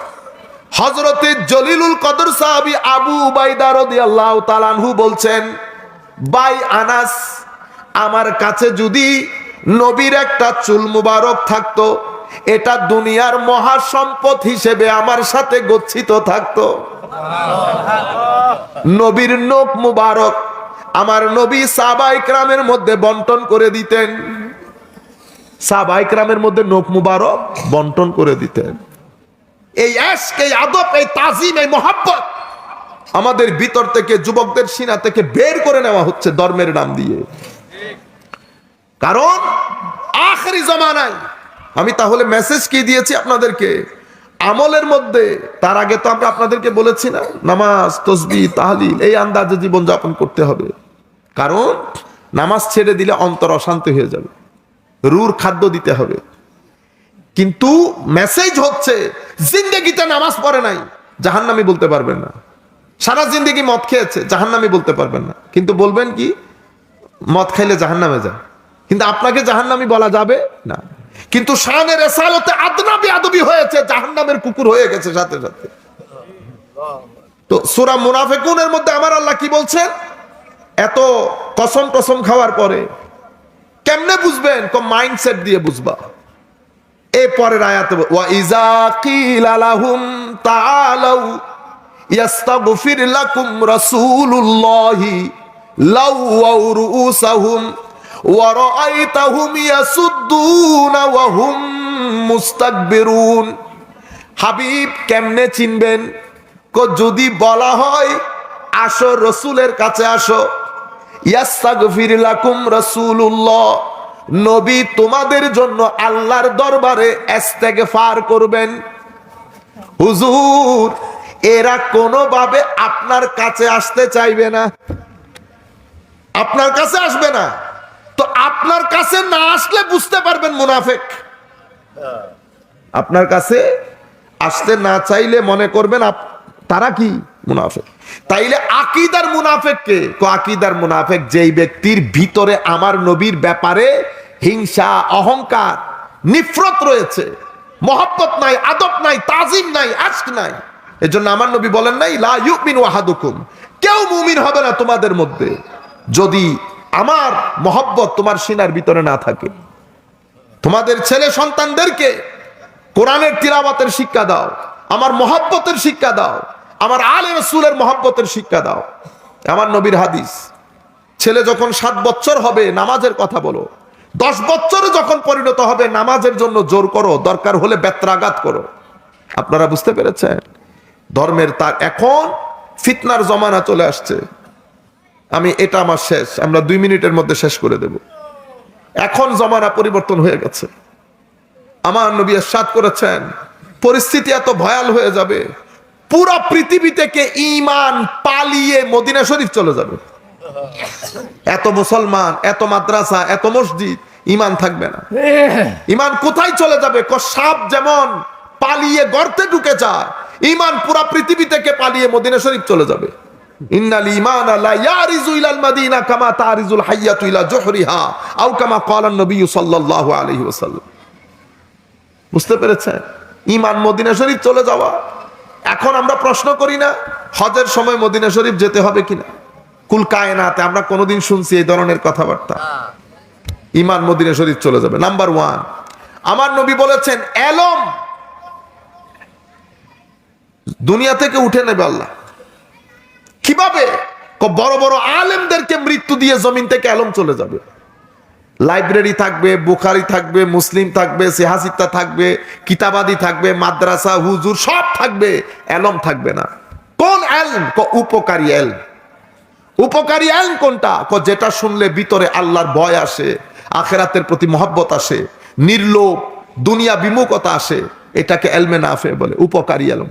যে মজলিসে বসলে আপনার ভিতরের জগৎ নরম হয়ে যাবে, চোখ দিয়ে পানি পেয়ে নামাজ পড়তে ইচ্ছে করবে, আদত পরিবর্তন হবে, আখলাক পরিবর্তন হবে, সেটাকে এলমে নাফে বলে, সেটা উঠে যাবে। আপনারা দেখতেছেন না আগের সে আলেম এখন আছে? এখন ওয়াজ করে কারা? নাবালেক বক্তারা না? দেখতেছেন না এখন? হ্যাঁ, বাংলাদেশে এখন সবাই মুফাসসিরে কুরআন না? হ্যাঁ, আপনারা জানেন বাংলাদেশের মাদ্রাসায় তাফসীর পড়ানোর জন্য এই শিক্ষক একেবারে নাই, এটা জানেন? বাংলাদেশের মাদ্রাসাগুলোতে হাদিস পড়ানোর শিক্ষক এখন একেবারে নাই হয়ে যাচ্ছে, তাফসীর পড়ানোর শিক্ষক নাই হয়ে যাচ্ছে। জিন্দেগিতে কোনো জায়গায় পড়ান নাই, কিন্তু আপনি আমার নাম দিয়েছেন আমি আন্তর্জাতিক মুফাসসির হবে। এটা তো বক্তব্য, এটা কি? এটার জন্য অনেক জ্ঞান দরকার হয় না, এটা তো যাদের মুখে আল্লাহ বাকশক্তি দান করেছেন তারাও বলতে পারে। এলম ভিন্ন জিনিস। যাই হোক, আমি ওই জায়গায় না যাই। আমার নবী ইরশাদ করেছেন এলম উঠে যাবে। আমার নবী ইরশাদ করেছেন সাতাকুনু দুআত ইলা আবওয়াবে জাহান্নাম, বক্তা বের হবে দায়ী দায়ী। কোথায়? কথা বলবে কোরআন হাদিসে, মানুষকে নিয়ে যা কোথায় চলে যাবে? জাহান্নামে। সাতাকুনু দুআত ইলা আবওয়াবে জাহান্নাম, যারা তাদের ডাকে সাড়া দেবে তারাও জাহান্নামে নিক্ষিপ্ত হবে। ইয়া রাসূলুল্লাহ, তখন কি করব? মুসলমানের সংখ্যা গরিষ্ঠের সাথে থাকবে। ফালজাম জামাতাল মুসলিমিনা ওয়া ইমামাহুম। কুল কায়নাতের লোক মাযহাব অনুসরণ করে না, কুল কায়নাতের লোক আউলিয়া কেরামের নিসবত রাখে না। এই ভূখণ্ডের মধ্যে দ্বীন প্রচার করেছে আল্লাহর ওলিরা। কেন? কারণ ওলিবাদে দ্বীন প্রচার হয় না। আপনি রাজনীতি করতে করতে যদি উল্টো লটকে যান, আমাদের ম্যাক্সিমাম জামানত বাজেয়াপ্ত হয়ে যায় না? কিন্তু আপনি যদি দিনের চেরাগ জ্বালাতে চান, এটা বেলায়ত বাদে, মহব্বত বাদে, আমার নবীর সাচ্চা গুলামি এবং সাচ্চা অনুকরণ আনুগত্য বাদে সম্ভব হয় না। আপনারা বুঝতে পেরেছেন? সম্মানিত উপস্থিতি, আমার নবী সাল্লাল্লাহু আলাইহি ওয়াসাল্লাম ইরশাদ করেছেন, এমন জমানা হবে সকালের মুমিন বিকাল হতে হতে কাফের হয়ে যাবে, বিকালের মুমিন সকাল হতে হতে কাফের হয়ে যাবে। 3 টাকার জন্য দিন বিক্রি করে দেবে। আমি যে কোন টাকার জন্য দিন বিক্রি করতেছি না আপনি বুঝতেছেন? হায় হায়, আমার নবী সাল্লাল্লাহু আলাইহি ওয়াসাল্লাম ইরশাদ করেছেন, ওই সময়ের মধ্যে আমরা কি করব? কারো কথা শুনিস না। যদি বুঝতে না পারো সংখ্যা গরিষ্ঠকে, তো কারো কথা শুনতে হবে না। ঘরের মধ্যে থেকে যেভাবে আছো সেভাবে থাকো, আল্লাহর ইবাদত করো, মৃত্যুর জন্য প্রস্তুতি নাও, কারো কথা শুনতে হবে না। মনে রাখবেন, নতুন যেই কথাই বাজারে আসবে মনে করবেন এটার পেছনে ফিতনা আছে, টাকা আছে, পয়সা আছে, প্ল্যান আছে, প্রোগ্রাম আছে।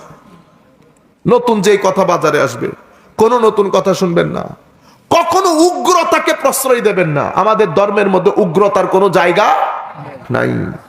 মহব্বত, আদব, তাজিম, ইশক, আমাদের ধর্মের ভিত্তি হচ্ছে মহব্বত এবং আদব। কার মহব্বত, কার আদব? আল্লাহর মহব্বত, আল্লাহর আদব।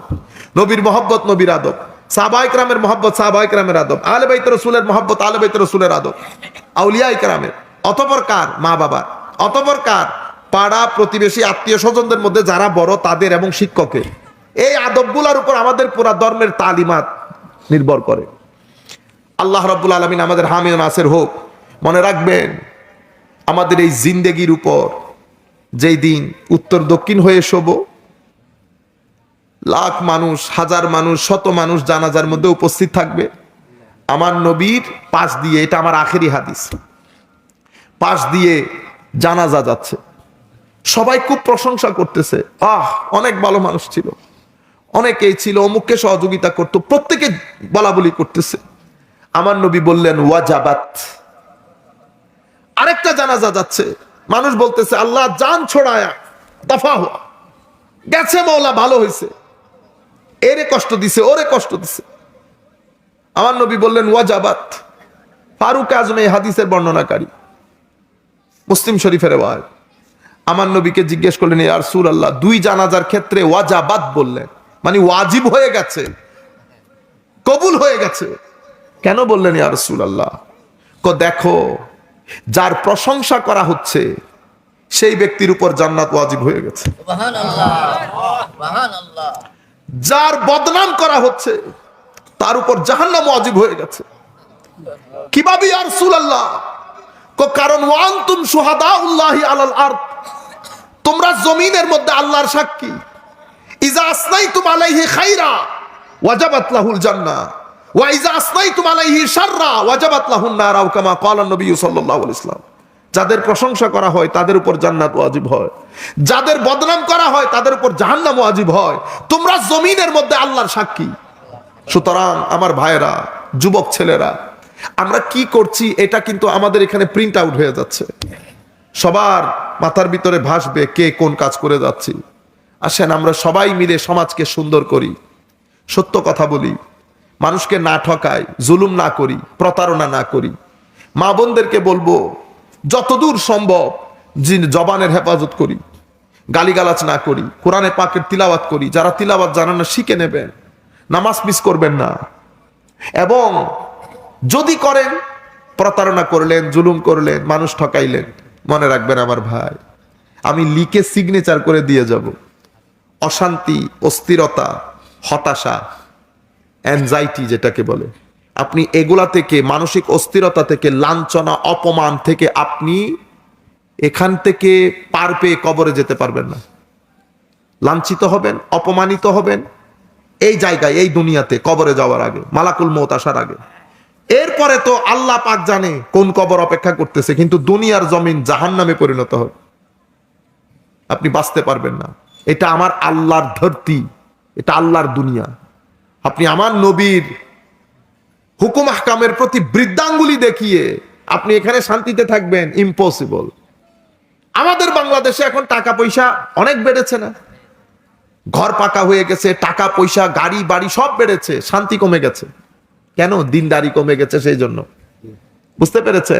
একটা হচ্ছে ঘর পাকা হওয়া, আর একটা হচ্ছে আমার রু পাকা হওয়া। ঘর পাকা হইলে শান্তি আসে না, রু পাকা হইলে শান্তি আসে। আজ থেকে 20 বছর আগে আমাদের টাকা পয়সা ছিল না, ঘর বাড়িও সেরকম ছিল না, এক তরকারি দিয়ে খাইছি, অনেক সময় লবণ দিয়েও খাইয়া ফেলছি, কিন্তু মানুষ প্রাণ ভরে হাসতো, অন্তরে সুখ ছিল। কেন? মানুষগুলো দেখতে জীর্ণ শীর্ণ হলেও এক একজন আল্লাহর ওলি ছিল, মিথ্যা বলে নাই, অহংকার করে নাই, ঘাড়তেরামি করে নাই, প্রতারণা করে নাই, জুলুম করে নাই, সৎ ছিল, সত্যবাদী ছিল, ন্যায়পরায়ণ ছিল। 5 টাকা থাকলেও মানুষকে সহযোগিতা করেছে, একজনের ইনকামে 10 জনের বিয়ে দিয়েছে, এক ভাইয়ের ইনকামে 4 ভাই চলেছে। আপনারা বুঝতে পেরেছেন? পুকুর ভরা মাছ ছিল, গাছে ফল ফ্রুটে ভর্তি থাকতো, থাকে নাই? এটা আমার আল্লাহর সুন্নত। আমার আল্লাহ বলেছেন যারা ঈমান আমল ঠিক থাকে, আমার আল্লাহ তাদেরকে হায়াতে তৈয়্যিবা দান করে। হায়াতে, আরেক জায়গায় বলেছেন আমিনাতাম মুতমাইন্না, পিসফুল লাইফ, শান্তিপূর্ণ জীবন দান করে। আপনি যদি এখানে গন্ডগোল করেন, ভিতর থেকে শান্তি চলে যাবে। আল্লাহ রাব্বুল আলামিন আমাদের হামি ও নাসির হোক। মাওলাই করিম আমাদেরকে কবুল করুক। ওয়া মা আলাইনা ইল্লাল বালাগুল মুবিন। আসসালামু আলাইকুম ওয়া রাহমাতুল্লাহি তাআলা ওয়া বারাকাতুহু।